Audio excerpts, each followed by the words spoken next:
दोस्तों नमस्कार, मैं अमरीश कुमार शर्मा फ्रॉम मुंबई आप सबका इस नेक्स्ट अपॉर्चुनिटी के सेशन में स्वागत करता हूं।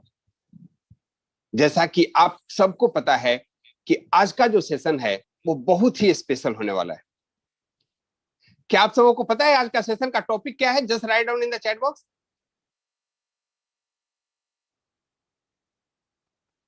Yes Praveen ji, women health. Great. Narasimha ji लिखते हैं वीमेन हेल्थ, आधा इंफॉर्मेशन पूरा लिखिए। वीमेन हेल्थ, पवन खंडेलवाल जी लिख रहे हैं women health and beauty. Right sir, women health is reflected by their beauty, क्योंकि सुंदरता का प्रतीक होती हैं हमारी संस्कृति में नारियां। और सुंदरता क्या होता है?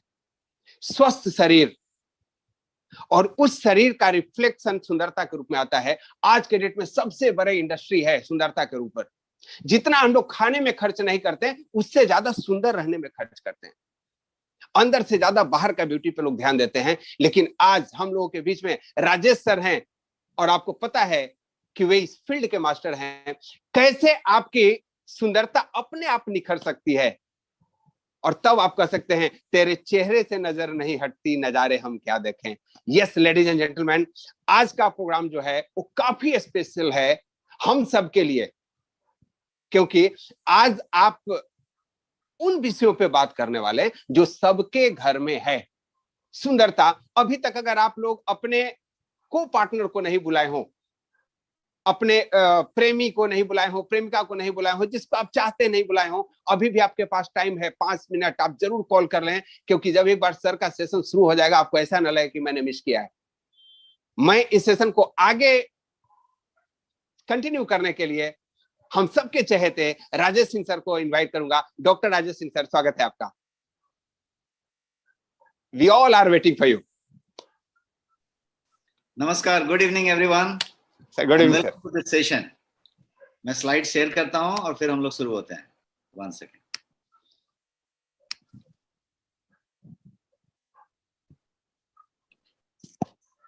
तो एनआईसी की तरफ से मैं सबका फॉर्मली स्वागत करता हूं इस सेशन में। और हम लोग जैसा कि सब्जेक्ट है आज का, उस सब्जेक्ट के हिसाब से अपने टॉपिक को आगे बढ़ाते हैं। 1 मिनट में जरा चैट को सामने रख लेता हूं, कहीं मैं कुछ देख। Yes please.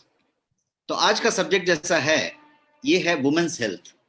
कैसे रखें अपने सौंदर्य और स्वास्थ्य का बेहतर ख्याल। और ये जो पूरा का पूरा सेशन है वो next money health awareness initiative की तरफ से है। अब हमारा जो तरीका होता है हर बार अपने सेशन का, उसमें हम क्या करते हैं, तो हम वाई की बात पहले करते हैं। We make our why bigger, WHY। Why को हम बड़ा करते हैं, और जब वाई को बड़ा करते हैं तब जाके हाउ बहुत इजी हो जाता है। Bigger is your why, easier is your how. तो हम यहाँ पे भी पहले वाई को समझेंगे कि ऐसा क्यों होता है, वैसा क्यों होता है। और जब वाई को हम समझ जाएंगे तो ज्यादा अच्छा कर पाएंगे। और उसी कड़ी में समझते हुए, यदि वुमेन हेल्थ को समझना है, वुमेन हेल्थ को ख्याल रखने के लिए, वुमेन हेल्थ का ज्यादा केयर लेने के लिए, या उस पर अपना कंट्रोल लेने के लिए, ये जरूरी है कि वुमेन हेल्थ को पहले समझा जाए। और वुमेन हेल्थ को समझने के लिए हमें वुमेन की बॉडी को पहले समझना पड़ेगा कि वो पुरुष के बॉडी से डिफरेंट कैसे है। हमें वुमेन की बॉडी को समझना पड़ेगा कि वो पुरुषों की शरीर से उनका शरीर डिफरेंट कैसे है। क्योंकि जब तक डिफरेंस नहीं समझ में आएगा तब तक तो हम वही वाली बात करेंगे जो बात हम पुरुष के लिए करते हैं, वही महिला के लिए करेंगे। तो फिर क्या होगा कि फिर वो वाली बातें नहीं हो पाएंगी जिसकी जरूरत एक्स्ट्रा ख्याल रखने के लिए चाहिए। वो वाली बातें नहीं हो पाएंगी जिसकी जरूरत उस सौंदर्य को उस लेवल पे मेंटेन रखने के लिए चाहिए। ब्यूटी सब में होती है, मेंटेन रखने की बात होगी, उसको निखारने की बात होगी। और beauty comes from with in. सौंदर्य जो है अंदर से आएगा। क्रीम लगा लेने से, कोई पैचअप कर लेने से, कोई मेकअप कर लेने से, या कोई तरीके से कवर अप करने से थोड़ी देर के लिए हो जाएगा। चेहरा धुलने के बाद फिर वो क्लियर हो जाएगा, और जब तक लगा रहेगा तब तक स्किन के साथ वो रिएक्शन करता रहेगा। बिकॉज सारे के अंदर पैराबेन्स हैं, सारे के अंदर सल्फेट हैं, SLS है, SLES है, और ये सारा का लिपापोती हम कंटिन्यूअस करते रहते हैं।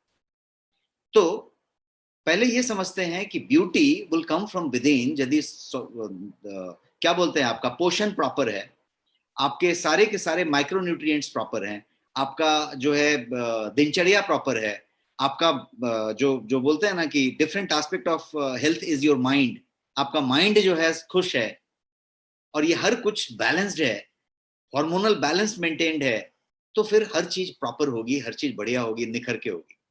तो पहले हेल्थ की भी बात करेंगे, उसकी भी बात करेंगे, लेकिन पहले हम समझते हैं कि महिला का शरीर पुरुष के शरीर से डिफरेंट क्यों है, and what care they take, और what care they should be taking, what processes they go through, and what process they should be knowing that they go through this process, because पुरुष बहुत सारे ऐसे process हैं जिससे नहीं गुजरते, महिलाएं गुजरती हैं।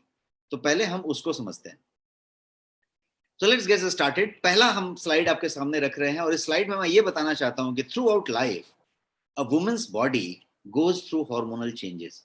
कंटिन्यूअस हार्मोनल चेंज वुमेन की, महिला की शरीर में होता रहता है थ्रू आउट देयर लाइफ। और इसीलिए मैंने एक तस्वीर इस तरीके की रखी है कि बच्चा जब जन्म लेता है तब से लेके एक बूढ़ा होने तक वुमेन का शरीर कंटिन्यूअस चेंज में जाता है थ्रू आउट द लाइफ। महिला का शरीर हार्मोनल चेंज से गुजरता है और ट्रिमेंडस शिफ्ट्स लेते जाता है एक के बाद एक, और वो हार्मोनल चेंज साल में होता है, प्रहर में होता है, मंथ में भी होता है, वो कंटिन्यूअस प्रोसेस चलता रहता है। तो महिला पहले जो है पुबर्टी की तरफ बढ़ती है, फिर उसके बाद और ग्रो होते हैं, फिर उसके बाद स्टेजेस पे स्टेज चलती रहती है। मेंस्ट्रुअल स्टेज खत्म होने के बाद आपका मेनोपॉजल स्टेज की बात होती है, फिर मेनोपॉजल के पहले पेरी मेनोपॉजल होता है कि मैंने मेनोपॉजल के आसपास आ गए, फिर पोस्ट मेनोपॉजल के अपने इफेक्ट्स हैं, अपने प्रॉब्लम्स हैं और अपने खासियत हैं। तो ये एक के बाद एक एज वाइज होता रहता है, हर मंथ में होता रहता है, ये चीजें चलती रहती हैं। तो ये बेसिकली हार्मोनल चेंजेस हैं जो एक तरीके का शिफ्ट लाती हैं हर बार। और भारत की बात करें तो इन इंडिया वुमेन की लाइफस्टाइल जो है ज्यादा से ज्यादा डिमांडिंग होती है कि फैमिली का अटेंशन दिया जाए रादर देन हरसेल्फ। ये कल्चर में ही है, ये ट्रेडिशन में ही है, ये शायद भारतीय संस्कृति में ही चला आया है कि आप घर में भी चेक करके देख लें, अपने मदर के बारे में सोचें, अपनी वाइफ के बारे में सोचें, अपने सिस्टर के बारे में सोचें, जो भी महिला आपके घर में है उसके बारे में सोचें, तो आप ये हमेशा से देखेंगे कि ये भारतीय संस्कृति में ये चली आई है कि वुमेन का जो लाइफस्टाइल होता है वो मोस्टली फैमिली मेंबर्स के डिमांड के हिसाब से चलता है, मतलब डिमांडिंग लाइफ होता है उनका। वो केयर लेने का एक ठान के चलते हैं कि हमको उनका केयर लेना है। अब सबके खाने का क्या है, सबके मेंटेन होने का क्या है, सबकी सब जरूरतों को पूरा करने का जो बात है वो महिला के पास अपने आप आ जाता है, बिकॉज वो पूरा का पूरा होम मेकर वाला सिस्टम होता है। खाना से लेके व्यवस्था तक ये पूरा आ जाने की वजह से क्या होता है कि फैमिली फर्स्ट हो जाता है, वुमेन बाद में हो जाते हैं। अब इसको इतना डिटेल बता क्यों रहा था मैं, क्योंकि यही वो कारण है जिसकी वजह से वो लोग अपने हेल्थ को, अपने न्यूट्रिशन को, अपने केयर को लो प्रायोरिटी में रखते हैं। उनकी टॉप प्रायोरिटी में नहीं आती। टॉप प्रायोरिटी में मदर का, फादर का, बच्चे का, पति का, भाई का, जिसका भी है उसका केयर रहता है। अपना केयर, अपना स्वास्थ्य, अपना न्यूट्रिशन, ये सारा कुछ लो प्रायोरिटी में चला जाता है। प्रायोरिटी रहता है लेकिन लो प्रायोरिटी रहता है। और आज की डेट में जहां पे हम प्रायोरिटी को प्रायोरिटाइज करते रहते हैं, हमारी प्राथमिकता की प्राथमिकता चलती रहती है, उसमें लो प्रायोरिटी वाला फाइल कभी निकलता ही नहीं। आप अभी देख लीजिए, आप यदि कुछ वर्क करते हैं और थिंग्स टू डू का लिस्ट बनाते हैं, आज क्या क्या करना है, उसमें कोई चीज यदि लो प्रायोरिटी में है तो वो कभी आनी ही नहीं है, क्योंकि उतना टाइम ही आपके पास नहीं होने वाला है। शाम तक प्रायोरिटी के ऊपर प्रायोरिटी आती जाएगी। तो प्रायोरिटी यदि लो है तो वो आपके हेल्थ की प्रायोरिटी है। योर हेल्थ, वुमेन की बात मैं कर रहा हूं, और सारी वुमेन्स आउट देयर को मैं बोल रहा हूं कि आपकी health takes the back seat. वो हमेशा बैक सीट लेता है और उस पर आपका ध्यान नहीं होता है। अननोइंगली आप ऐसा नहीं चाहते कि मेरा हेल्थ बिगड़ जाए, आप ऐसा नहीं चाहते कि मेरा न्यूट्रिशन कम हो जाए, लेकिन आपकी प्रायोरिटी चूंकि आपने लो रखी है तो वो वहां पे पड़ी रह जाती है। और महिलाओं के पास यूनिक हेल्थ इश्यूज होते हैं जो पुरुषों के पास शायद नहीं होते। यूनिक हेल्थ इश्यू होते हैं। And some of the health issues की बात यदि की जाए तो वो जो है महिला पुरुष दोनों को अफेक्ट करेंगे, लेकिन जैसे मान लीजिए कि हार्ट अटैक होगा, कार्डियोवैस्कुलर प्रॉब्लम होगी, अर्थराइटिस होगा, जो भी कुछ होगा वो दोनों को होगा, डायबिटीज होगा, दोनों को होगा। लेकिन वही बीमारी पुरुष को डिफरेंट तरीके से असर करेगी, महिला को डिफरेंट तरीके से असर करेगी। अफेक्ट जो होगा वो डिफरेंट डिफरेंट होगा। तो 2-3 चीजें मैंने बताई यहाँ पे इस स्लाइड में कि महिला का हेल्थ इश्यूज जो होगा वो यूनिक होगा, और जो कॉमन हेल्थ इश्यूज भी हैं वो महिला को डिफरेंट तरीके से होगा। तो इसलिए हमें ये जानने की जरूरत है कि दोनों में डिफरेंस क्या है, वो किस तरीके से इतना डिफरेंट है। Men and women are different. इस पे बहुत सारी बुक्स लिखी गई हैं, ह्यूमर बनाए गए हैं, बहुत सारे रिसर्च बनाए गए हैं, बहुत सारा स्टडी हुआ है। लेकिन मैं एक कोर की बात करता हूं जहां पे हम डिफरेंशिएशन समझ जाएं कि महिला का शरीर पुरुष के शरीर से अलग कैसे है, डिफरेंट कैसे है। और ये अंतर जानना इसलिए भी जरूरी है because main and women have got two different ways of dealing with everything. उनका बॉडी स्ट्रक्चर डिफरेंट है। सबसे पहले यदि हम फिजिक की बात करें तो बॉडी स्ट्रक्चर ही डिफरेंट है, सो मच सो दैट कि उनका जो सेल है, जो ऑर्गन है उनके बॉडीज का, वो भी एक एक चीज अफेक्ट होता है, एक एक सेल, एक एक ऑर्गन अफेक्ट होता है कि वो मेल है कि फीमेल है। फीमेल का होगा तो स्ट्रक्चर अलग है, सेल अलग है, तरीका अलग है, यहां है तो तरीका अलग है, सब कुछ तरीका अलग है। तो ये इतना डिफरेंट है। It is due to testosterone and oestrogen. ये जो एस्ट्रोजेन और एंड्रोजेंस की बात हम करें तो ये मेल हार्मोन और फीमेल हार्मोन की बात हो रही है। एस्ट्रोजेन जो है वो जो है फीमेल हार्मोन है, और एंड्रोजेंस मेल हार्मोन है। और ये जो है मेल हार्मोन और फीमेल हार्मोन तो हैं, लेकिन एस्ट्रोजेन और एंड्रोजेन दोनों महिला में प्रेजेंट होता है, और एस्ट्रोजेन और एंड्रोजेन दोनों पुरुष में भी प्रेजेंट होता है। इस बात को हम थोड़ा सा समझ लेते हैं, बिकॉज ये समझ लेंगे तो वाई थोड़ा ज्यादा क्लियर रहेगा। एस्ट्रोजेन फीमेल हार्मोन है और एंड्रोजेन मेल का हार्मोन है, और दोनों ही फीमेल सेक्स हार्मोन है, मेल सेक्स हार्मोन है। लेकिन एस्ट्रोजेन और एंड्रोजेन दोनों ही महिला में प्रेजेंट होता है, और एस्ट्रोजेन एंड्रोजेन दोनों पुरुष में प्रेजेंट होता है, और दोनों की दोनों जगह पे इस्तेमाल है।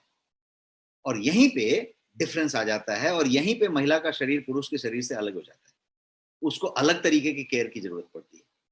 अब ये क्या डिफरेंस है? सबसे पहले टेस्टोस्टेरोन की बात करिए या एंड्रोजेंस की बात कीजिए। एंड्रोजेन जो पुरुष हार्मोन है वो पुरुष में तो होता ही है, लेकिन एस्ट्रोजेन भी पुरुष में होता है।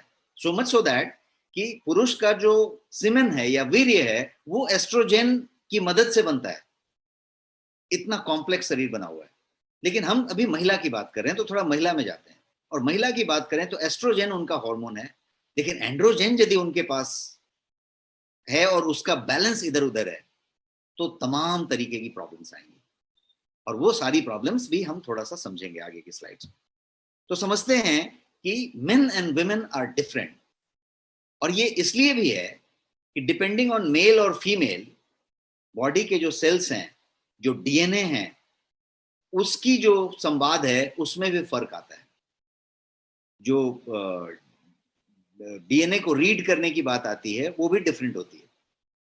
Even the bacteria in our intestine, आंत में जो हमारे बैक्टीरिया होती है, बिकॉज पूरा का पूरा आंत जो है बैक्टीरिया से चलता है, उसमें गुड बैक्टीरियाज हैं, बैड बैक्टीरियाज हैं। यदि गुड बैक्टीरिया ना हो तो खाना पचे ही नहीं, क्या बोलते हैं, डाइजेशन ही ना होए, मेटाबॉलिज्म ही ना होए, सारा कुछ होए। तो ये पूरा का पूरा हमारा जो सिस्टम है उसमें बैक्टीरिया की बात करें, गट की बात करें तो हमारे इंटेस्टाइन की बैक्टीरियाज, उसका फ्लूइड, ये सारा कुछ अलग अलग है। पुरुष के लिए अलग है, महिला के लिए अलग है। इतना ही नहीं, आपकी घुटना की बात की जाए, नी की बात की जाए, तो उसके लिए भी जो पूरा का पूरा वहां पे जो संरचना है, वहां पे जो स्ट्रक्चर है, वहां पे जो फ्लूइड है, वो भी डिफरेंट डिफरेंट है वुमेन के लिए और मेल के लिए। और इसीलिए ये पूरा का पूरा फर्क आ जाता है। और थोड़ा सा फर्क को समझने की कोशिश करते हैं और जेंडर फैक्टर की बात करते हैं। ये जो साइंस है ये मेल और फीमेल के साइन है। जो पिंक वाला साइन है वो फीमेल का साइन है, और ब्लू वाला साइन मेल का साइन है। तो जेंडर फैक्टर की बात करें तो वुमेन जो होती हैं, महिलाएं जो होती हैं, वो जो है, यदि रूमेटॉइड की बात करें, अर्थराइटिस की बात करें, तो 3 गुना ज्यादा उनको रिमेटॉइड और अर्थराइटिस होने की संभावना होती है पुरुष के बनिस्पत। ये साइंटिफिक फैक्ट है। महिलाओं को रिमेटॉइड होने का या अर्थराइटिस होने की संभावना पुरुष से 3 गुना ज्यादा होता है। और इतना ही नहीं, उनका जो ऑटो इम्यून होने डिजीज होने की संभावना है वो 8 गुना ज्यादा होता है पुरुष से। महिला को यदि कोई ऑटो इम्यून डिजीज होना है तो उसकी संभावना पुरुष से 8 गुना ज्यादा होती है। तो ये शरीर के अंदर अंदर बनावट ही ऐसी है कि इस तरीके का फर्क है। मैं कुछ 2-4 गिना के आपको एक बताना चाहता हूं कि कितना फर्क है। इतना ही नहीं, ये सब होने के बावजूद भी वुमेन जो है कम से कम 8 साल ज्यादा औसत जीती हैं पुरुष से। जो औसत उम्र है वो महिलाओं की करीब 8 साल ज्यादा है पुरुष से। 10 साल 12 साल भी ज्यादा हो सकता है, लेकिन औसत 8 साल ज्यादा है, ये सब प्रॉब्लम होने के बाद भी। और कुछ हम बातें समझते हैं जेंडर फैक्टर में, कि मेन का यूरिन जो होता है, पुरुष का जो पेशाब होता है वो काफी कंसंट्रेटेड होता है, बट बजाय इसके महिला को सबसे ज्यादा यूरिनरी ट्रैक्ट इन्फेक्शन होता है। यूटीआई का जो प्रॉब्लम होता है, या पेशाब में जलन हो रही है या कुछ तरह का इन्फेक्शन हो गया, तो ये वाली जो बात होती है ये महिला में ज्यादा होती है, जबकि पुरुष का जो यूरिन है वो ज्यादा कंसंट्रेटेड है, ज्यादा प्रॉब्लमेटिक हो सकता है। तो ये जो है कुछ अजीब अजीब तरीके के डिफरेंसेस हैं जिसको हमें हाईलाइट करके समझने की जरूरत है। एक और डिफरेंस यदि आप समझना चाहते हैं तो पुरुष और महिला एक ही पेन को अलग अलग तरीके से महसूस कर सकते हैं और करते हैं। पेन होगा तो पुरुष को अलग तरीके से महसूस होगा, महिला को अलग तरीके से महसूस होगा। इतना ही नहीं, वुमेन और मेल का यदि बॉडी का बात किया जाए तो उसमें यदि आप दवा लेते हैं, कोई ड्रग लेते हैं, तो उसका भी रिस्पॉन्स जो है वो अलग अलग है। पुरुष के लिए अलग है, महिला के लिए अलग है। इसीलिए महिला जब कोई दवा लेती है तो उसका रिस्पॉन्स अलग होता है, पुरुष यदि कोई दवा ले रहा है तो रिस्पॉन्स अलग होता है। तो हमने कुछ रैंडम बातें की, इन सब चीजों से एक चीज समझने की कोशिश की कि काफी कुछ फर्क है। कोशिका में फर्क है, ऑर्गन में फर्क है, आपका पूरा का पूरा फ्लूइड्स में फर्क है, आपके घुटने में फ्लूइड जो है पुरुष के लिए अलग है, महिला के लिए अलग है। तो इस तरीके की बातें हमने समझी। अब जेंडर फैक्टर को समझते हुए और एक बात समझें, तो स्किन और हड्डी की बात करें तो पुरुष का जो स्किन होता है, चमड़ी जो होता है, वो 25% ज्यादा थिकर होता है महिलाओं से। थिक होता है, महिलाओं का स्किन बहुत पतला होता है। तो स्किन में भी ये जो मैं दिखाने की कोशिश कर रहा हूं, इतना फर्क है, पतला और मोटा होने का फर्क है। कितना? 25% ज्यादा। और मेन की बात की जाए तो उनकी जो डेंसिटीज होती हैं वो ज्यादा होती हैं, चाहे वो हड्डी की बात हो, चाहे वो स्किन की बात हो, चाहे वो प्रोटीन कोलाजन की बात हो, हर जगह पे डेंसिटी ज्यादा होती है, घनत्व ज्यादा होती है। यहां तक कि बोन, उसका टेंडेंस या उसका लिगामेंट, हर चीज की बात करें तो वो डेंसर होगा, वो ज्यादा डेंस होगा, ज्यादा घनत्व वाला होगा, ज्यादा सॉलिड होगा।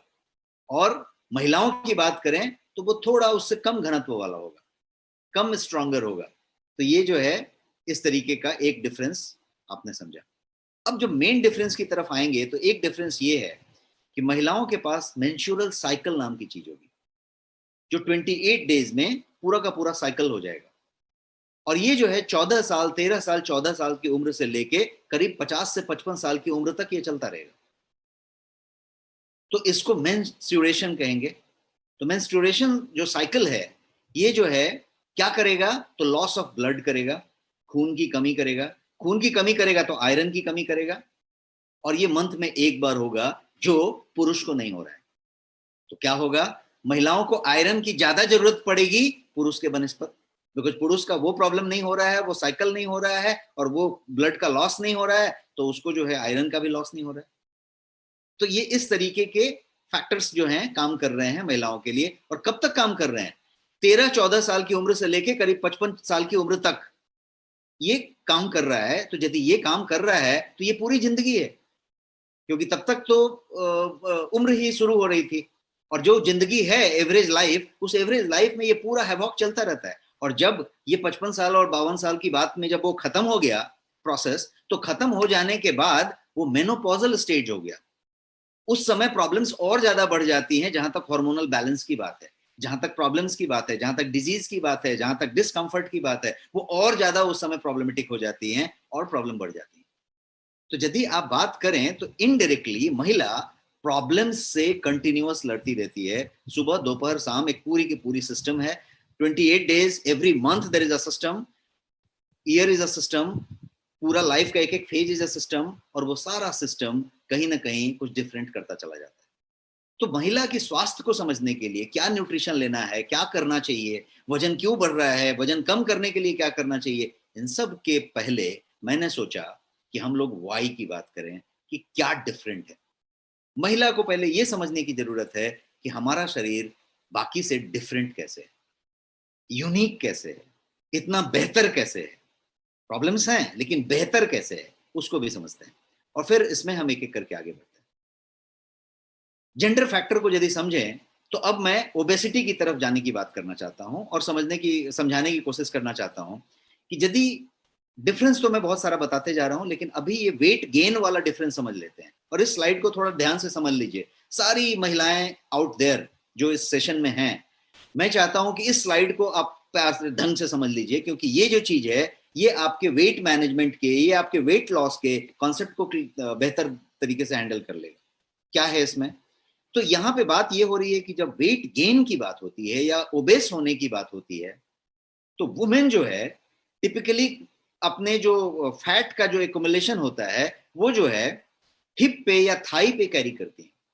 जब वजन बढ़ेगा तो वो हिप की तरफ बढ़ेगा और थाई की तरफ बढ़ेगा।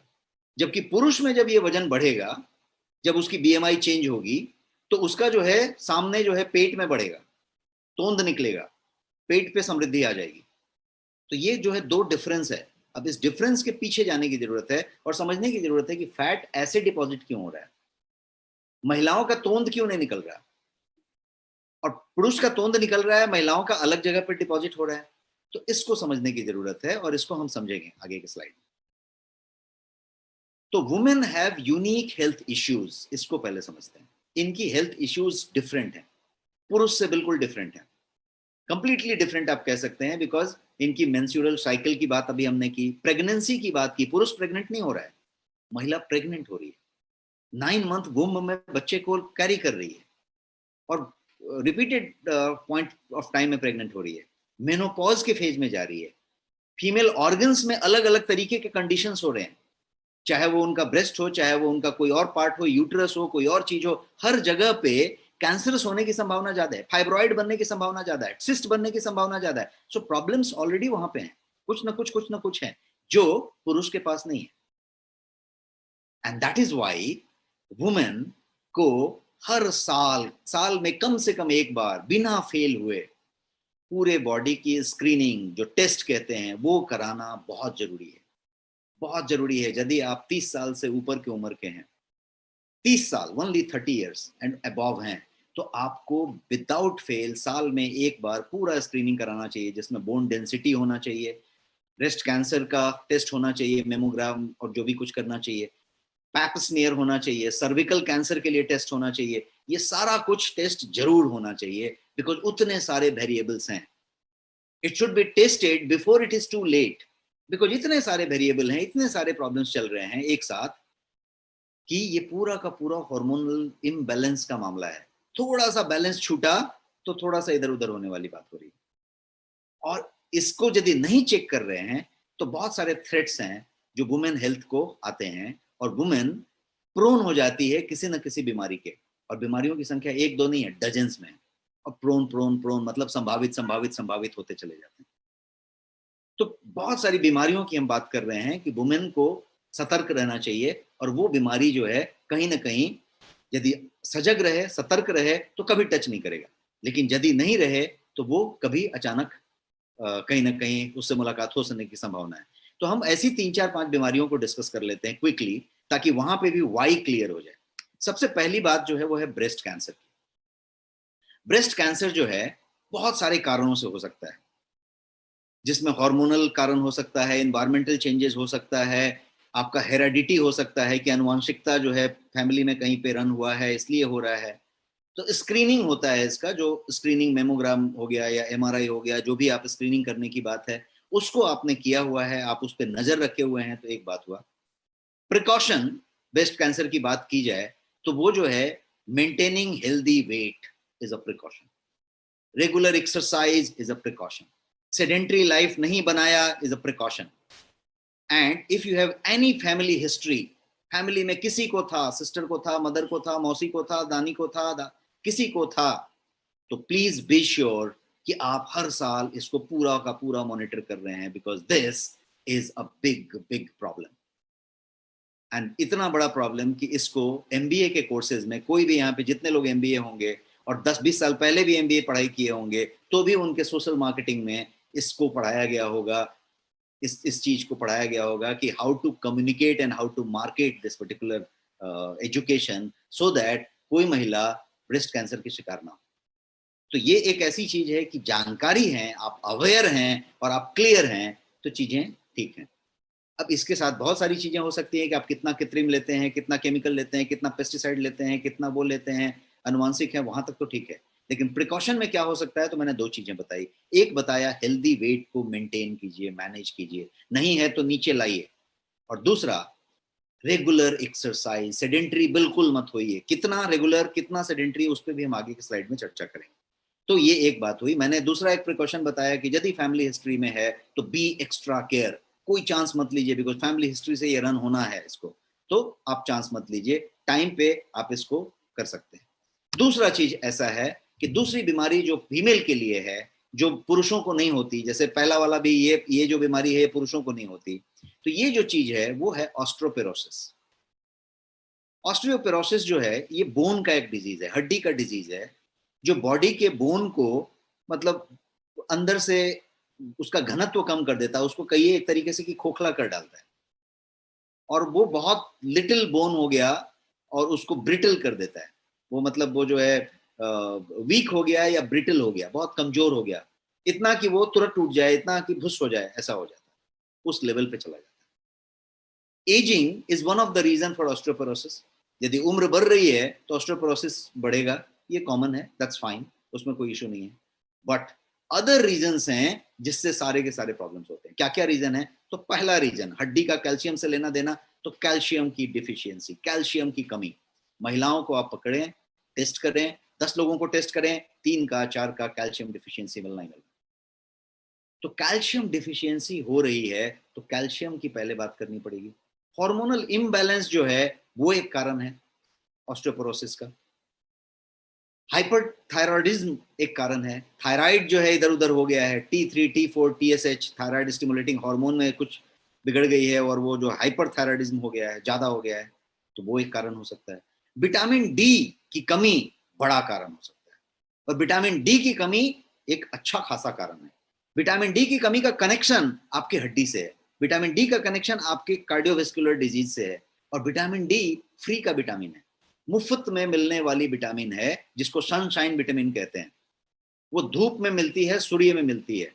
और महिलाओं के पास किसी भी रीजन से माइंड में एक ब्लॉक है कि हमारी स्किन को टैन नहीं होना चाहिए, इस पे धूप नहीं लगना चाहिए, तो हमारा कहीं रंग शेड खराब ना हो जाए, उस चक्कर में या कोई और चक्कर में या इंडोर होने की वजह से, बहुत व्यस्त होने की वजह से धूप खत्म हो गया. जब धूप खत्म हो गया तो विटामिन डी की डिफिशियंसी हो गई, और इतना ज्यादा डिफिशियंट हो गया कि विटामिन डी खत्म हो गई. मतलब बहुत महिलाओं का तो विटामिन डी 8 के 10 के नीचे मिलेगा आपको, विच इज हॉरिबली लो. जब विटामिन डी लो हो गया तो क्या होना है, विटामिन डी लो होने से कैल्शियम कम होएगा, हड्डी की प्रॉब्लम होगी. और ये ऑस्टियोपोरोसिस के साइड पे मैं इतना विटामिन डी इसलिए किया कि मुद्दा कहीं और से कनेक्टेड होता है. हम ये खाली बात करें कि ऑस्टियोपोरोसिस हो गया है और उसका एक दवाई खा लेंगे, this is not a machine. ये आपका कार नहीं है कि कार लेके गए और उसने बताया कि शॉक एब्जॉर्बर जो है ठीक से काम नहीं कर रहा, बोले काट के दूसरा लगा लो, उसको निकाला दूसरा लगा दिया. ये टायर जो है घिस गया है, दूसरा लगा दो, ये पार्ट गया है, दूसरा लगा दो. दूसरा लगा दो वाला प्रोसेस नहीं है. ये हड्डी एक स्ट्रक्चर बना हुआ है और वही रहना है पूरी लाइफ. उसमें यदि ऑस्टियोपोरोसिस की बात हो रही है तो पूरी लाइफ क्रिपल हो सकती है. बाद में जो है आर्थराइटिस और रिमेटॉइड और बहुत सारी ऐसी चीजें हो सकती हैं. हड्डी इतना ब्रिटल हो सकता है कि अपने लिए वो नॉर्मल जिंदगी जीना मुश्किल हो सकता है. और ये बहुत तेजी से पीछे आते जा रहा है. आप अपनी नानी को चेक कीजिए, अपनी दादी को चेक कीजिए, आपको पता चलेगा कि वो लोग ज्यादा स्वस्थ थे. और आज की महिलाओं को चेक कीजिए, 60 ईयर्स यदि कोई पूरा कर लिया और उसके बाद यदि वो proper walking and talking mode में है, तो आप ऐसे को अवार्ड दे सकते हैं और अप्रिशिएट कर सकते हैं कि ये ऐसा मिला है। अदरवाइज आपको कोई मिलेगा नहीं जो उस लेवल पे उतना तरीके से है। क्या हो रहा है? ये हो रहा है कि हम इतना बढ़िया खा रहे हैं, इतना नॉलेज रखते हैं, इतना इंफॉर्मेशन रखते हैं, और हम अब 60 के आगे उस लेवल पे नहीं जा पाते। अभी तो हमें पहले ही प्रॉब्लम बहुत सारी होने लग जाती है। अपने हमको जितने घुटने की बातें हो रही हैं और जितने पूरे देश में डॉक्टर्स घुटने का ऑपरेशन कर रहे हैं, 5 साल पहले इतना नहीं करते थे, 10 साल पहले उतना नहीं करते थे, 20 साल पहले तो करते ही नहीं थे। अब आप देखिए हर के घुटने का ऑपरेशन हो रहा है, हर का घुटना चेंज हो जा रहा है, पूरा स्टील का लग जा रहा है और कोई और मेटल का लग जा रहा है। क्यों लग जा रहा है? क्योंकि टायर बदलने की प्रवृत्ति है। हमको लग रहा है कि हम बदल सकते हैं, हम ये चेंज कर सकते हैं, लेकिन हम अपनी आदतों को नहीं बदल सकते, हम अपने सिस्टम को नहीं बदल सकते। तो मैं सिर्फ इतना ध्यान खींचना चाहता हूं कि ये हम क्यों नहीं बदलते। इसलिए नहीं बदलते कि हमारा वाई बहुत स्मॉल होता है, वाई बड़ा नहीं होता। जब वाई बड़ा नहीं होता तो हाउ जो है डिफरेंट तरीके से काम करता है। हाउ तो बदल दो, हाउ तो दवा ले लो, हाउ तो ऐसा कर लो। कैल्शियम कम हुआ है तो कैल्शियम रिपीट कर लेंगे। कैल्शियम कम हुआ है विटामिन डी की कमी से, कैल्शियम की गोली खाने से नहीं होने वाला है। बट आपने तो दवा ली और दवा खाई, आगे बढ़े, बट विटामिन डी का कुछ नहीं किया, वो चेक भी नहीं किया। इसलिए जरूरी ये है कि हमें इन सब चीजों को उस एंगल से लेके चलें और बात करें। एक तीसरी बीमारी की बात करते हैं, फैटी लीवर। पुरुषों को भी होता है, लेकिन मैं जो फैटी लीवर की बात कर रहा हूं वो फैटी लीवर ज्यादा आज महिलाओं में दिख रहा है। ज्यादा से ज्यादा महिलाएं जब गायनोकोलॉजिस्ट के पास जाती हैं या कोई तरीके का प्रॉब्लम लेती हैं तो फैटी लीवर का शब्द आता है सामने। ईटिंग एक्सेस कैलोरी क्या करता है? आपके लीवर में फैट का बिल्टअप बनाता है। एक्सेस कैलोरी जब आप लेते हैं तो आपके लीवर में फैट का बिल्टअप बनाता है। अब कैलोरी एक्सेस पुरुष भी लिया, महिला भी लिया, लेकिन पुरुष का शायद उतना ज्यादा डिपॉजिट नहीं हुआ, उतना ज्यादा बिल्टअप नहीं बनाया, क्योंकि वो कुछ और भी कर रहा था। ज्यादातर, मैं जेंडर बायस नहीं बात कर रहा हूं, बट ज्यादातर वो कहीं ना कहीं एक्टिव था, कहीं जाके आया, कुछ किया कुछ किया। महिला का इनडायरेक्टली सेडेंट्री होने की संभावना ज्यादा है, सेडेंट्री होने की संभावना ज्यादा है। तो जब ज्यादा है तो वही सेम अमाउंट ऑफ कैलोरी यहाँ पे बर्न नहीं हुआ, केवल अर्न हुआ। अर्न हुआ तो वो जो है जमा हो रहा है और वो जो है लीवर में बिल्टअप करेगा। किस चीज को? फैट का बिल्टअप करेगा। और जब लीवर उसको प्रोसेस नहीं कर पाएगा और उसको ब्रेक डाउन नहीं कर पाएगा फैट को, तो क्या होगा? वो डिपॉजिट होना शुरू होगा। टू मच फैट जब एक्यूमुलेट हो जाएगा आपके लीवर में तो वो जो है ओबेसिटी की तरफ आपको ले जाएगा। ओवरवेट पहले बनाएगा, फिर ओबेस बनाएगा, डायबिटीज की तरफ ले जाएगा, हाई ट्राइग्लिसराइड पैदा करेगा। और इतना ही नहीं, वो आपके फैटी लीवर के चांसेस को बहुत ज्यादा बढ़ा देगा और आपको फैटी लीवर एक दिन पता चलेगा कि हमको भाई फैटी लीवर हो गया। और इसको कहेंगे नॉन अल्कोहलिक फैटी लीवर। एक होता है अल्कोहलिक फैटी लीवर, दारू पीने वाला आदमी होता है, ड्रिंक करते रहता है और उसका लीवर खत्म हो जाता है, फैटी लीवर हो जाता है। यहाँ पे दारू की बात नहीं हो रही है। भारतीय संस्कृति में शायद कोई इक्का दुक्का कोई मिल गया तो मिल गया, otherwise they are not drinkers. But fatty liver सबको हो रहा है, अभी सबको हो रहा है। जितने को चेक करेंगे ज्यादा से ज्यादा को मिल रहा है। क्या हो रहा है? नॉन अल्कोहलिक फैटी लीवर इसको कहते हैं। और नॉन अल्कोहलिक फैटी लीवर जो है वो फ्रीक्वेंट है पीसीओएस के पेशेंट में। पीसीओएस यदि आपको मालूम हो तो पॉलीसिस्टिक ओवेरियन सिंड्रोम जिसको कहते हैं, पीसीओडी, पीसीओएस आजकल कॉमन हुआ पड़ा है। तो उनको नॉन अल्कोहलिक फैटी लीवर होने की संभावना ज्यादा है। ओबेसिटी और इंसुलिन रेजिस्टेंस को इसका मेन फैक्टर माना जाता है। किसका? नॉन अल्कोहलिक फैटी लीवर का। और पीसीओएस में यदि नॉन अल्कोहलिक फैटी लीवर हुआ तो उसका जो कनेक्शन है वो ओबेसिटी से है और इंसुलिन रेजिस्टेंस से। Insulin resistance, obesity, both are connected to PCOS and PCOS is connected to NAFLD. NAFLD क्या है? Non alcoholic fatty liver disease. तो ये जो चीज है पहले कनेक्शन समझना है। जैसे हम अभी कैल्शियम में कनेक्शन समझ रहे थे आपके विटामिन डी का और सन का और धूप का और सनशाइन का, उसी तरीके से फैटी लीवर के कनेक्शन को समझना है। Where it is coming from, क्या हो क्या रहा है, ये कहां से आ रहा है।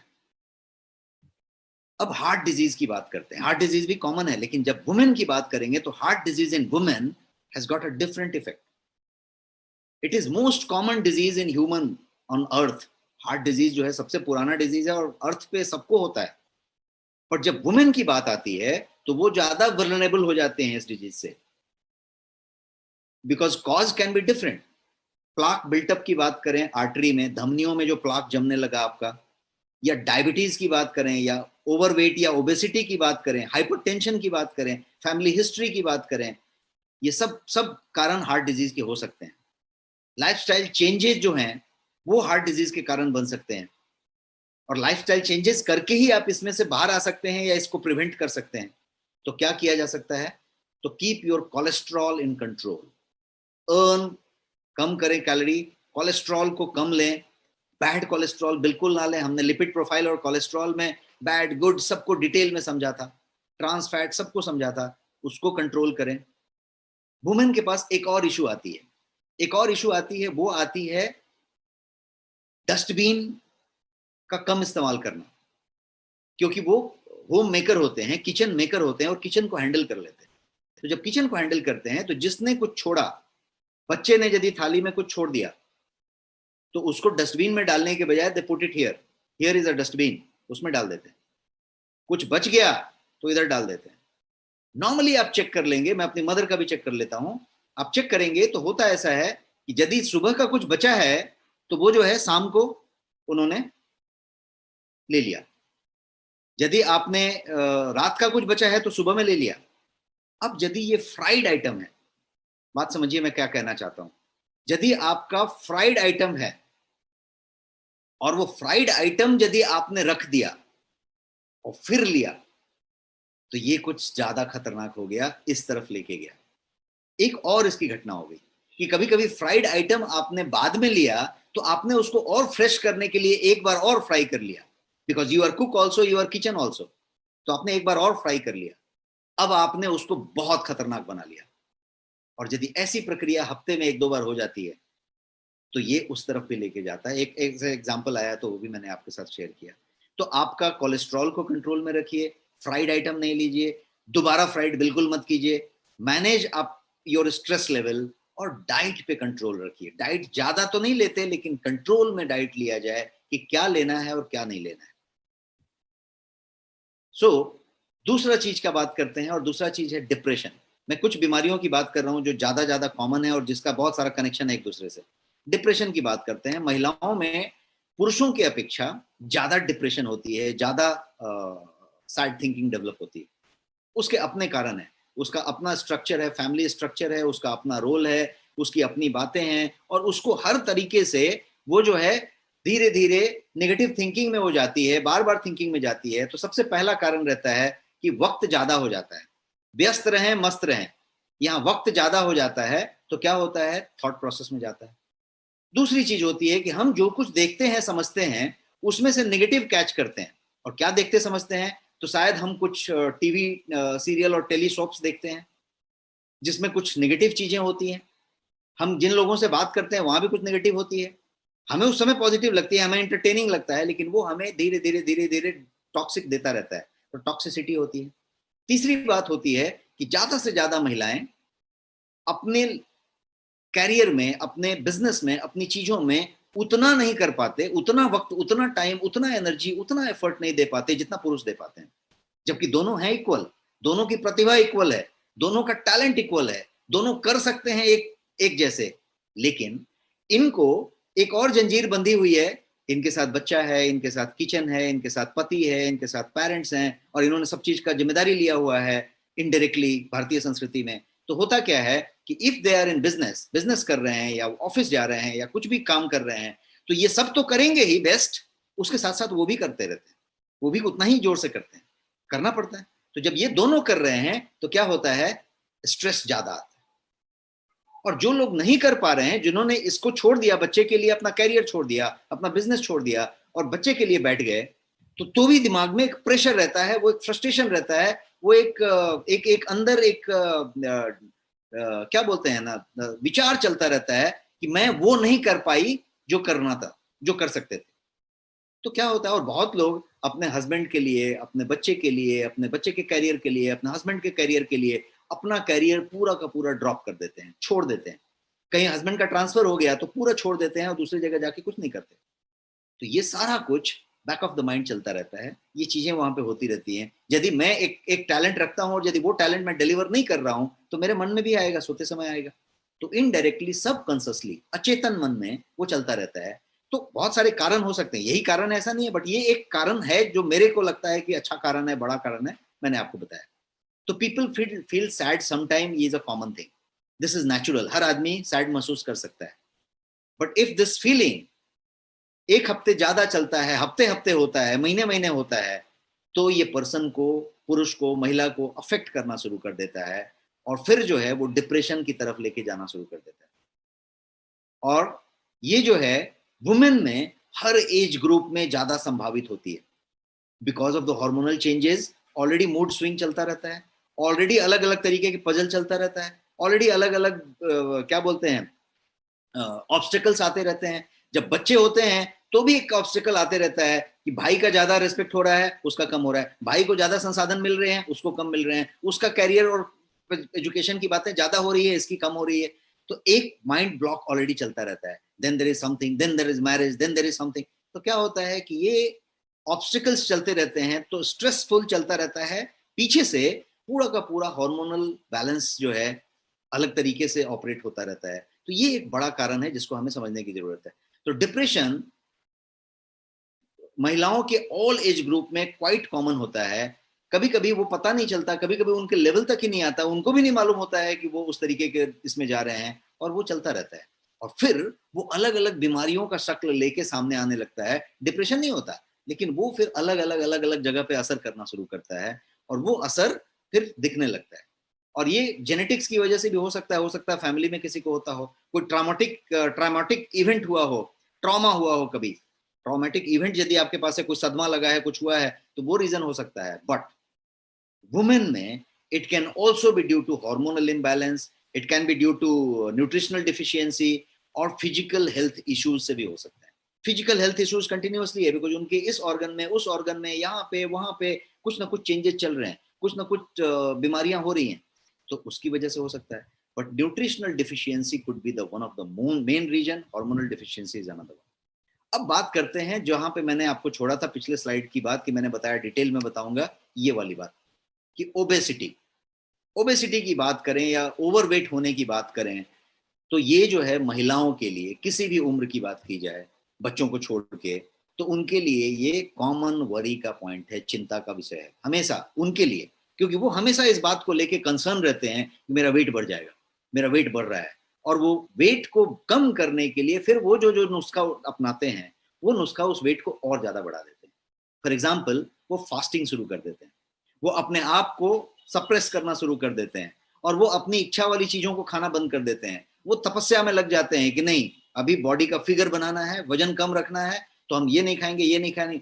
चक्कर ये होता है कि उसकी वजह से फिर वेट और ज्यादा बढ़ता है। क्यों बढ़ता है? क्योंकि बॉडी को जब खाना दिया तो बॉडी यूज कर रहा था, जब खाना आना बंद हो गया, बीच बीच में टपकना बंद हो गया, तो बॉडी ने देखा कि तो इरेगुलर हो रहा है।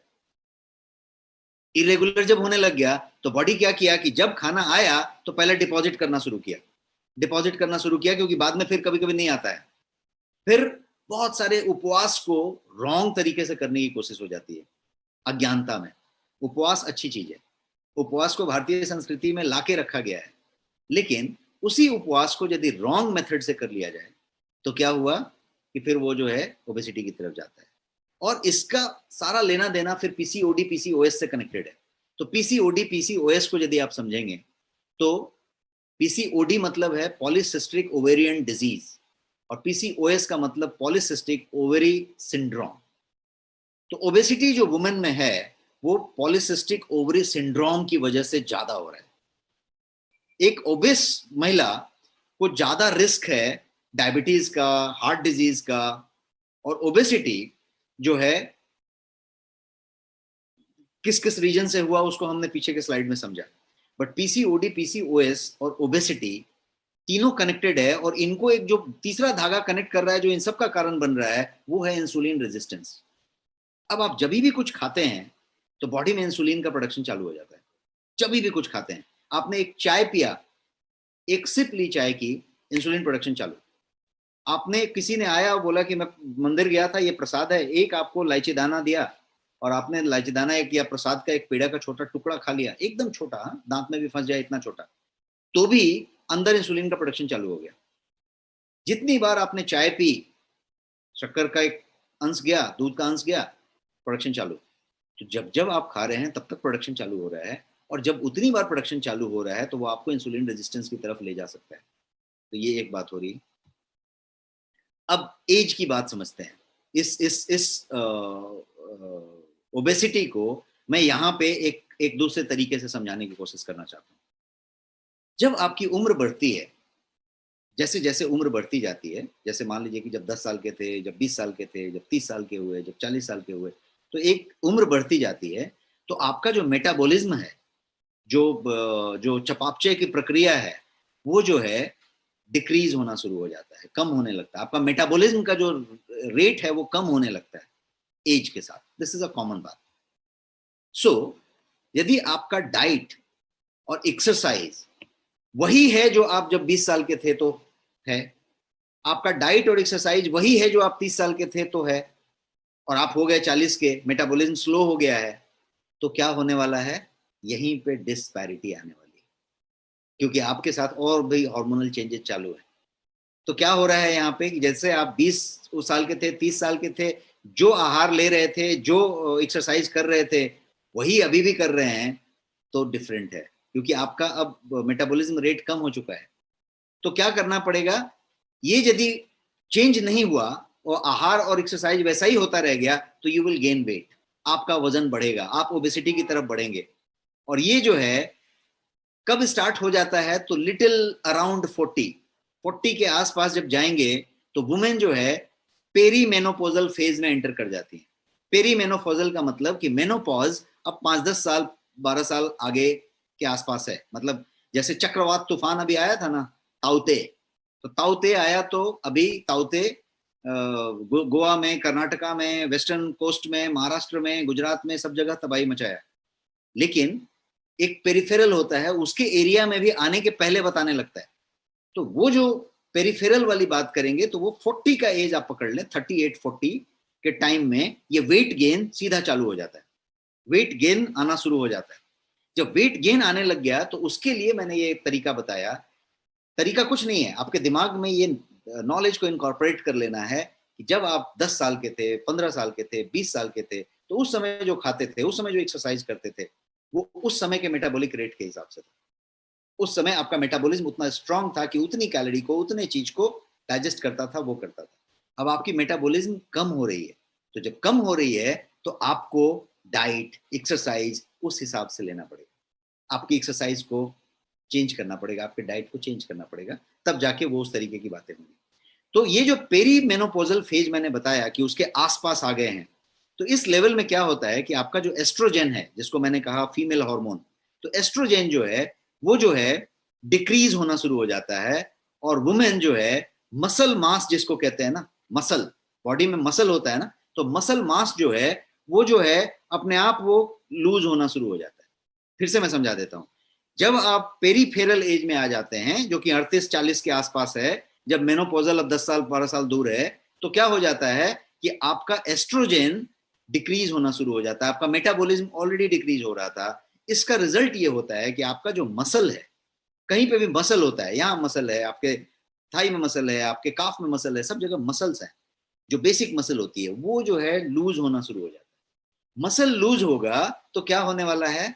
आप जो है वेट गेन करेंगे और आपको फैट जमा होगा, muscle minus fat plus.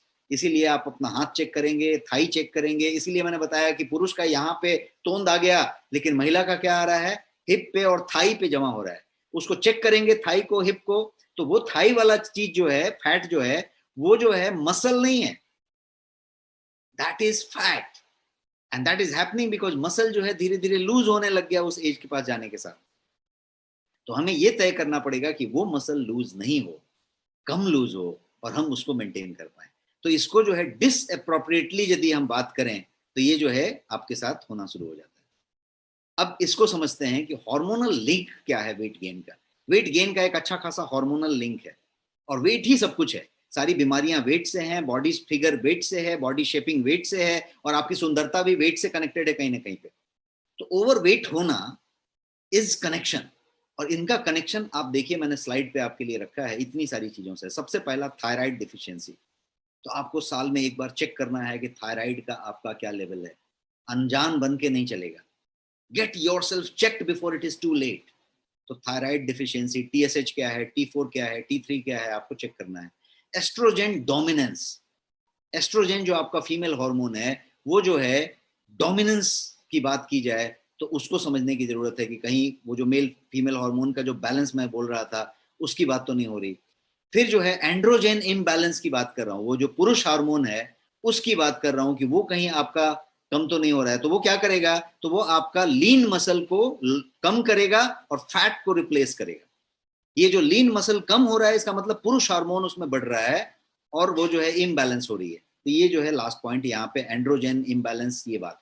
Vitamin D deficiency मैंने बताई, इसकी वजह से आपका वाइसरल फैट का गेन होगा। आपके यहाँ पे सब जगह पे फैट आना शुरू होगा, आपके पेट के पास फैट, ढीला फैट मिलना शुरू होगा। ये सारा कुछ आपका वाइसरल फैट है जो वहां से निकल के आ रहा है। देन इंसुलिन रेजिस्टेंस की बात होगी तो आप प्री डायबिटिक हो सकते हैं, डायबिटिक हो सकते हैं, या डायबिटीज होने की संभावना ज्यादा हो जाएगी। तो इसके लिए HbA1c टेस्ट करना पड़ेगा और बाकी चीजें टेस्ट करनी पड़ेगी। और कॉमन कॉज होगा जिसमें कि आपको स्लीप का इशू होगा, उसकी इशू होगी, ये सब चीजें होंगी। और आगे बढ़ते हैं, बात करते हैं कि तो सोल्यूशन क्या है। सोल्यूशन ये है कि move your body and take supplements. आप देखिए मैंने स्लोगन क्या लिखा है आपके लिए, move your body and take supplements. यहां पे मैंने कहीं ईट वेल नहीं लिखा है, because you are already eating well. कोई भी ऐसा नहीं है जो पोषक तत्व तो नहीं ले रहा लेकिन खाना ठीक से नहीं खा रहा है या खाना नहीं खा रहा है, ऐसा नहीं हो रहा है। इनफैक्ट खाना ज्यादा खा रहा है, वो लूज करने के पीछे पड़ा हुआ है। तो ईट का जरूरत नहीं है, move your body. Move your body का मतलब हुआ कि आप जो है बॉडी को मूव करें, एक्सरसाइज करें। तो my health advice to all the women out there in this session, और जो भी लोग सुन रहे हैं इस वीडियो को, उनके लिए है कि आप जो है अपनी बॉडी को मूव करें। मतलब क्या करें, 30 मिनट अ डे बॉडी को मूव करें। मूव करें मतलब एक्सरसाइज करें। इट कैन बी एनीथिंग, आप कुछ भी कर सकते हैं। आप जो है तेज तेज चल सकते हैं, पसीने आने चाहिए। धीरे धीरे बातें करके वॉक करने का कोई फायदा नहीं है, पसीने आने चाहिए। 30 मिनट्स साइकिलिंग हो सकता है, आप जुम्बा कर सकते हैं, आप एरोबिक कर सकते हैं, आप स्विमिंग कर सकते हैं, आप जो कुछ भी करना चाहें वो कर सकते हैं, जंपिंग रोप कर सकते हैं, आप जो भी करें। लेकिन 30 मिनट हाई इंपैक्ट एक्सरसाइज होना चाहिए जहां पसीने आने चाहिए। 30 मिनट्स मिनिमम। आप 1 घंटा करें, 2 घंटा करें, लेकिन 30 मिनट्स मिनिमम होना चाहिए जहां पे आप पसीने आ रहे हैं और आपने हाई इंपैक्ट किया। तो इसका मतलब हुआ मूव योर बॉडी। और दूसरी बात है कि टेक सप्लीमेंट्स। अब BMI की बात करें तो यदि आपकी BMI 30 से ज्यादा है, आप अपनी BMI चेक करें, 30 से ज्यादा है, 30 एंड अबव, तो you must take drastic steps. छोटा मोटा स्टेप से काम नहीं चलेगा। डिसाइड, ये जो केस है ऑरेंज, डीप ऑरेंज, ये जो है 30 एंड अबव है। तो आपको यदि वैसा 30 का रीडिंग टच हो गया है तो आप जो है ड्रास्टिक स्टेप लीजिए। तय कीजिए कि ये 3 महीने में मेरे को यहाँ पे आना है, ये 4 महीने में यहाँ पे आना है। 1 क्वार्टर से 4 महीने से ज्यादा का वक्त मत लीजिए, ड्रास्टिक स्टेप्स लीजिए और पॉइंट्स बनाइए क्या क्या करना है, क्या सप्लीमेंट्स लेना है, क्या डाइट लेना है। डेल्स थियरी है हमारा, DELS, diet, exercise, lifestyle and stress. इन चारों चीजों पे आप अपने एजेंडा बनाइए और उस पर वर्किंग कीजिए। Take drastic steps, physical activity के संदर्भ में, डाइट के संदर्भ में, सप्लीमेंट के संदर्भ में, हर जगह पे आप ड्रास्टिक स्टेप लीजिए। रूटीन बना दीजिए कि ऐसा ही होगा और फिर करिए। बिकॉज ये सुंदरता से सिर्फ कनेक्टेड नहीं है, ये आगे की लाइफ से कनेक्टेड है, ये पूरी की पूरी बीमारियों से कनेक्टेड है। तो इसलिए इसकी बात है। अब हम बात करते हैं कि सप्लीमेंट तो हमने बताया। सप्लीमेंट समझते हैं कि सप्लीमेंट क्या है वुमेन के लिए, वो या वुमेन की हेल्थ के लिए, वुमेन की सुंदरता के लिए, वुमेन की शरीर के स्वास्थ्य के लिए सप्लीमेंट कितना बड़ा रोल प्ले कर सकता है या करता है। तो there are so many amazing herbs available. Bharat में सबसे ज्यादा है, लेकिन TCM में भी बहुत ज्यादा है, जिसको ट्रेडिशनल चाइनीज मेडिसिन कहते हैं। यूनानी में है, सिद्धा में है। आप होम्योपैथ की बहुत सारी बात करें तो आपके पास प्रचुर मात्रा में हर्ब्स मौजूद हैं जो सदियों से, हजारों हजारों साल से वुमेन की हेल्थ के लिए एक्स्ट्रा ऑर्डिनरी जाने गए and they work wonder. Women health की बात की जाए तो उस पर बहुत अच्छा काम करते हैं। जैसे कुछ हर्ब्स के नाम आपने सुने होंगे कि सतावरी है, तुलसी है, गुडुची है, अशोक है। अशोका की बात करें अशोकारिष्ट वगैरह आपने बचपन से सुना होगा, ये सारे उसी पे बेस्ड हैं। जितने भी टीवी पे आप कोई भी इनकी सहेली उनकी सहेली टाइप का चीज समझते हैं, सब कुछ बेस्ड है उस अशोका और इन तरह के हब्स जो मैं बता रहा हूँ आपको उस पे।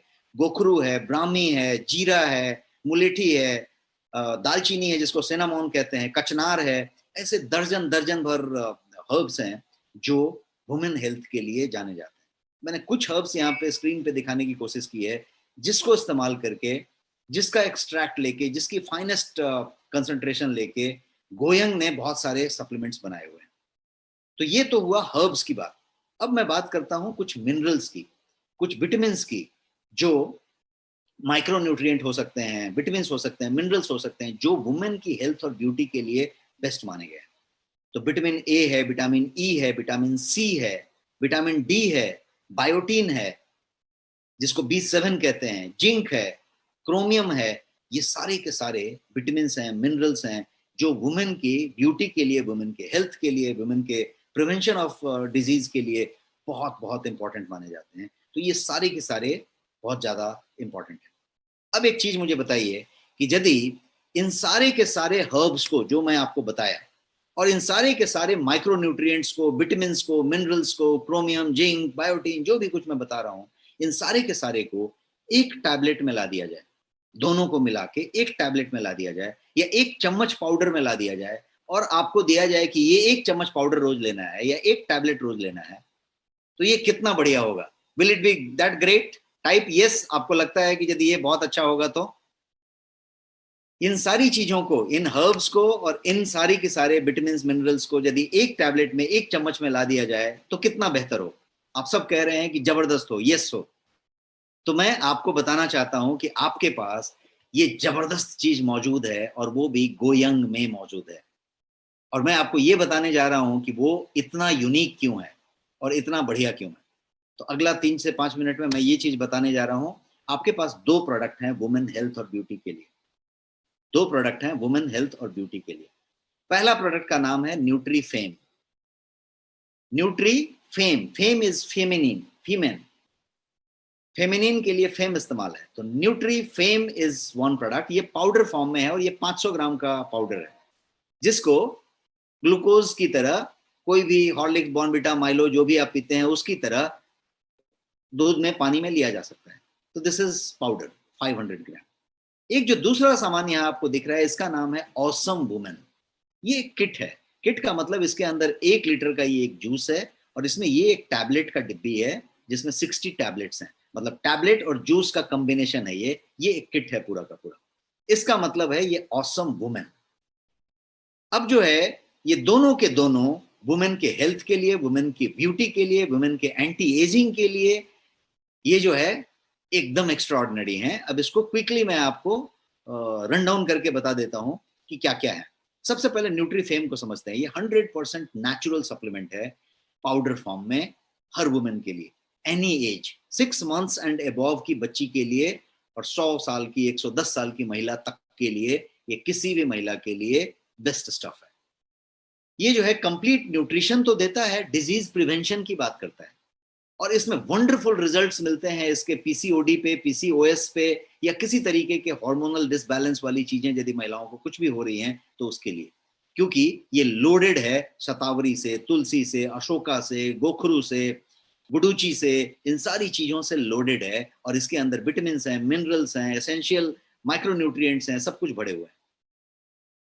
ये ग्रेट रिजल्ट्स देता है बहुत सारे सिम्टम्स पे, मूड स्विंग पे, हेयर फॉल पे, हेयर थिनिंग होने पे, आपका जो स्काल्प है वो जरा हेयर वहां से लूज हो रहा है उस पे, स्किन पे रिंकल आ रहा है, ग्लो कम हो रहा है, टाइटनिंग कम हो रही है उस पे, आपका एक्सेसिव वेट गेन हो रहा है, आपका वजन जो है ज्यादा बढ़ रहा है, बहुत तेजी से बढ़ते जा रहा है उस पे, एक्ने पे, मेल पैटर्न हेयर ग्रोथ यदि आपका होने लग गया तो उस पे, आपका यदि पीरियड इरेगुलर हो रहा है तो उस पे, ब्लोटिंग पे, किसी तरीके का डाइजेस्टिव इशू हो रहा है उस पे।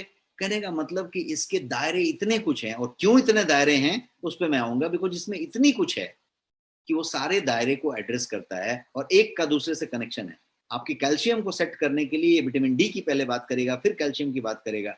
आपके अंदर आयरन को रिस्टोर करने के लिए पहले फेरिटीन होना चाहिए। Ferritin is a type of protein, protein का एक टाइप है फेरिटीन, यदि फेरिटीन नहीं है तो आयरन संग्रहित नहीं होगा, और आप आयरन डिफिशिएंट होने की संभावना में है, तो आपका फेरिटीन भी होना चाहिए, वो भी होना चाहिए। तो एक समग्र, जिसको बोलते हैं ना होलिस्टिक रूप से ये काम करता है।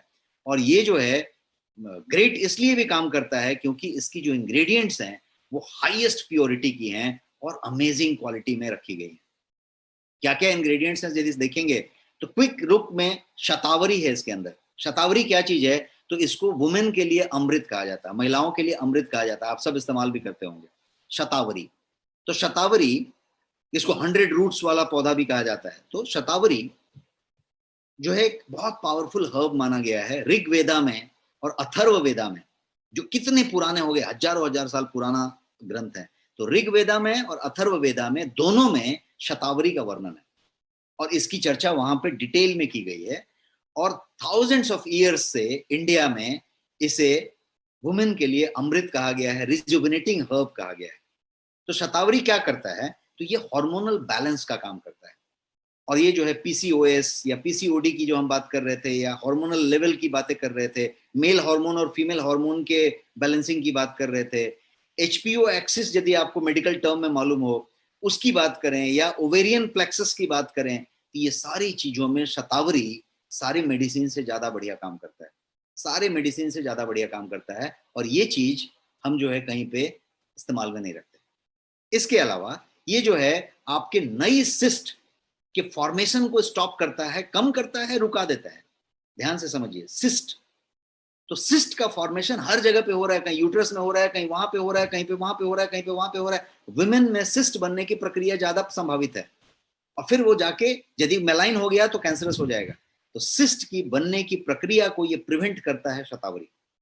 नॉट ओनली दैट, ये जो है आपके कोलेस्ट्रॉल लेवल को भी कम करने में मदद करता है। Look at the benefit. Fatty liver हो रहा था कोलेस्ट्रॉल की वजह से, वुमेन को हार्ट का प्रॉब्लम ज्यादा संभावित था, और ये कोलेस्ट्रॉल को बैलेंस करने में मदद कर रहा है।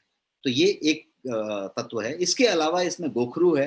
गोखरू को जो है ओवल्यूशन को स्टिमुलेट करने के लिए जाना जाता है, मतलब ओवल्यूशन हो रहा है, मतलब जो जो क्या बोलते हैं, रिप्रोडक्शन की जो बात की जाती है, या फिर सिस्ट फॉर्मेशन में इसका ये है कि वो उसको स्टॉप करने की भी बातें करता है। अशोका है, अशोका को तो एक्स्ट्राऑर्डिनरी माना गया है, इसकी चर्चा करेंगे तो पूरा एक सेशन आपको लेना पड़ेगा।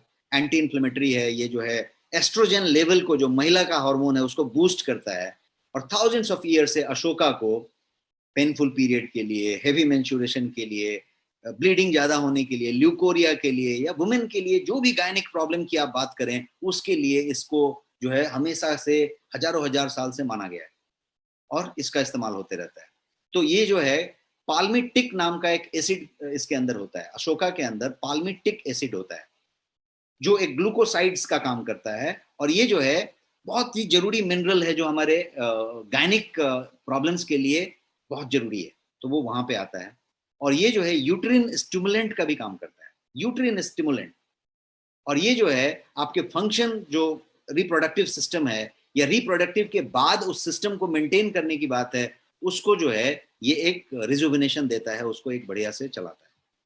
लोधरा है, लोधरा को भी एंड्रोजेनिक कहा जाता है, और इसीलिए ये ओवेरियन सेल डिसफंक्शन को कंट्रोल करता है। इन्फ्लेमेशन नहीं होने देता है आपके यूट्रस में या यूट्रीन कैविटी के अंदर, इन्फ्लेमेशन नहीं होने देता है। लुक एट द हर्ब्स, ये जो है आपके यूट्रस यूट्रीन कैविटी के अंदर इन्फ्लेमेशन नहीं होने देता है, तो ये जो है कितना बड़ा काम करता है। गुडुची, गुडुची को तो सब लोग जानते हैं, और वो एंटी इन्फ्लेमेटरी के लिए जाना जाता है। आपके महिलाओं में इन्फ्लेमेशन का प्रकार ज्यादा है, क्रॉनिक इन्फ्लेमेशन जो टिश्यूज में हो, तो ये उसको ओवेरियन सिस्ट की बात करें या इंसुलिन इम्बैलेंस की बात करें, यदि इसकी बात करें तो इन्फ्लेमेशन इन सब का रूट कॉज है। और यदि इन्फ्लेमेशन को कंट्रोल किया तो ये सब चीजें कंट्रोल हो रही हैं। तो मिला जुला के ऐसे बहुत सारे हर्ब्स इसके अंदर हैं। मैं शॉर्टकट में ये बताना चाहता हूं कि ये जो प्रोडक्ट है इसमें 47 वाइटल न्यूट्रिएंट्स हैं, 47। Look at this, 8 amazing herbs हैं, 16 इसके अंदर एसेंशियल विटामिन हैं, 16 एसेंशियल विटामिन हैं, और 9 के 9 की मिनरल्स हैं इसके अंदर, और 0 शुगर है, आर्टिफिशियल स्वीटनर भी नहीं है इसके अंदर, कोई स्वीटनर नहीं है। इसके अलावा ये जो है हर दिन की जरूरत है, वुमेन के लिए यदि कोई एक सप्लीमेंट दिया जाना चाहिए तो वो है NutriFem. Daily nutrition, energy and strength, immunity boost करने के लिए, हार्मोनल बैलेंस के लिए, स्ट्रेस रिलीफ के लिए, और last but not the list weight management के लिए, बिकॉज वहां पे मैनेज होने की जरूरत है। हर एज फ्रेम में प्री मेनोपॉजल, पेरी मेनोपॉजल, हर जगह पे वेट का अलग अलग कहानी है। तो वेट की बात हुई। एनर्जी बूस्टर का काम करता है, नेचुरल इंग्रेडिएंट से बना हुआ है और वर्ल्ड क्लास क्वालिटी पैरामीटर्स पे बना है। आपके डब्बे पे सारे आइकॉन्स मिलेंगे, चाहे वो HACCP हो, WHO GMP हो, हलाल हो, सब कुछ मिलेगा। अब इसको समझेंगे तो ये आपके इम्यून सिस्टम को सपोर्ट करता है, विटामिन मिनरल्स की बात करता है, एसेंशियल हर्ब्स हैं और शुगर फ्री है। ये चीजें मैंने डिस्कस की। इसके अलावा एक और चीज है, ये क्या चीज है? तो 100% RDA of calcium and vitamin D and vitamin K2 ये देता है। इसको समझिए किस तरीके से, कितनी बड़ी बात है ये। और भारत में ऐसा कोई प्रोडक्ट नहीं है जो ये देता है जो मैं बता रहा हूं। भारत में ऐसा कोई प्रोडक्ट नहीं है, इंडिया में अभी कोई ऐसा प्रोडक्ट नहीं है जिसमें 47 वाइटल न्यूट्रिएंट हैं प्लस 16 एसेंशियल विटामिन हैं। ऐसा कोई प्रोडक्ट नहीं है, इतना रिच, इतना पावरफुल कोई प्रोडक्ट नहीं है। जीरो शुगर वाला कोई प्रोडक्ट नहीं है। और ये जो बात मैं बता रहा हूं, लास्ट लाइन, वैसा कोई प्रोडक्ट नहीं है। क्या प्रोडक्ट, क्या बात बता रहा हूं? RDA, जिसको बोलते हैं रेगुलेटरी रिकमेंडेड डेली अलाउंस, कि आपको कोई चीज की कितनी मात्रा हर दिन लेनी है। तो जो आपकी कैल्शियम की मात्रा है, जितना डोज आपको कैल्शियम लेना चाहिए, जितना विटामिन डी आपको रोज लेना चाहिए, और जितना विटामिन K2 आपको रोज लेना चाहिए, ये तीनों का तीनों पूरी की पूरी RDA की मात्रा में इसका 2 चम्मच लेने से पूरा हो जाता है कमाल की बात। क्योंकि थोड़ी देर पहले हम बात कर रहे थे कैल्शियम की, हम बात कर रहे थे विटामिन डी की, और हम बात कर रहे थे आपके धूप में नहीं निकलने की। और मैं आपको एक सोल्यूशन दे रहा हूं कि आपके पास प्रोडक्ट है जिसका 2 चम्मच आप यदि रोज लेते हैं तो आपका कैल्शियम, आपका विटामिन डी, आपका K2, सारा का RDA पूरा हो जाता है, रिकमेंडेड डेली अलाउंस पूरा हो जाता है। तो ये इकलौता प्रोडक्ट है जो इस तरीके का है। Hormonal imbalance, energy level, fatigue, headache होता है, मूड स्विंग होता है, PCOD है, वेट इशू है, घुटने में इशू है, डिप्रेशन हैं, ये सारी चीजों के लिए एक्स्ट्राऑर्डिनरी प्रोडक्ट है। इलाज के लिए नहीं है, प्रिवेंशन के लिए है, प्लीज ध्यान रखें। अब प्राइस की बात कर लेते हैं। प्राइस समझिए कैसा है। प्राइस ऐसा है कि 1299 इसका प्राइस है, 1299 रुपया। और आपके लिए, जैसा नेक्स्ट मनी में आपके लिए स्पेशल प्राइस है, और वो प्राइस है 999 रुपये। सिर्फ 999, 3 डिजिट का प्राइस है आपका। और ये सारा कुछ आपके लिए मौजूद है जो स्पेशल प्रोडक्ट है। और किसी भी वुमेन को, if you have any women in your life which is mother, sister, wife, anyone, you should gift this to her, not for one day, for continuous using. At least एक quarter use करके, एक quarter gap करके, एक quarter use कर सकते हैं। But यदि आप कोई भी हेल्थ ड्रिंक लेते हैं तो वो कोकोआ पाउडर और शक्कर पीने के बजाय आप इस पे आएं और इसको इस तरीके से अपनाएं कि आपकी सारी प्रिवेंशन हो सकती है उन बीमारियों से, उन एजिंग से, उन प्रॉब्लम से, उन वेट गेन से। आप जो है डिफरेंट तरीके से डील कर सकते हैं। अब हम दूसरे प्रोडक्ट की तरफ बढ़ते हैं, और दूसरा प्रोडक्ट है ऑसम वुमेन। इसका नाम ही है awesome women, AWSM women. Awesome नाम ही बताता है, इसका पर्पस पूरा कर देता है। पर्पस क्या है इसका? कि आप ऑसम दिखें। आप फिजिकली, मेंटली, कोई भी हेल्थ की बात करें, फिजिकल हेल्थ, मेंटल हेल्थ, वो ऑसम होना चाहिए। आपका हेल्थ ऑसम होना चाहिए, ऑसम ग्लो होना चाहिए आपके पास, ऑसम स्किन का टेक्सचर होना चाहिए, आपका हेयर ऑसम होना चाहिए, आपके नेल ऑसम होने चाहिए, सब कुछ ऑसम होना चाहिए। तो ऑसम करने के लिए ये प्रोडक्ट है। तो ऑसम सपोर्ट आपके वेट मैनेजमेंट को भी मिले, आपके बॉडी शेपिंग को भी मिले, ये वैसा प्रोडक्ट है। ये प्रोडक्ट जैसा मैंने बताया किट के फॉर्म में है। इसमें टैबलेट है, एक डिब्बी है टैबलेट का ये वाला, और आपका ये बॉटल है। ये क्या कर रहा है? तो ये आपका सुपर एक्टिव एनर्जी आपको दिन भर दे रहा है, रिलीफ कर रहा है आपके वीकनेस से, headache, anaemia, mood swing, anti ageing, immunity, ये सारी चीजें इसके अंदर मौजूद है। इसकी ये इंग्रेडिएंट लिस्ट आपको दिख रही है यहाँ पे, जिसमें इतनी सारी चीजें हैं जो मैं अभी गिना रहा था, उससे कई गुना ज्यादा यहाँ। और इसके और आगे बढ़े और इसको देखें तो ये ऑसम केयर पैक है। इसके अंदर टैबलेट है, इसके अंदर सिरप है, और इसके अंदर पूरा का पूरा ये सेट है। 2 चीजें हैं, टैबलेट है और जूस है। जूस 1 लीटर का है जो 1 महीना चलेगा, एक व्यक्ति यूज करेगा तो। और टैबलेट 60 है जो 1 महीना चलेगा, एक व्यक्ति यूज करेगा, तो 2 टैबलेट रोज है। तो ये टैबलेट और जूस साथ में लेने वाली चीज है।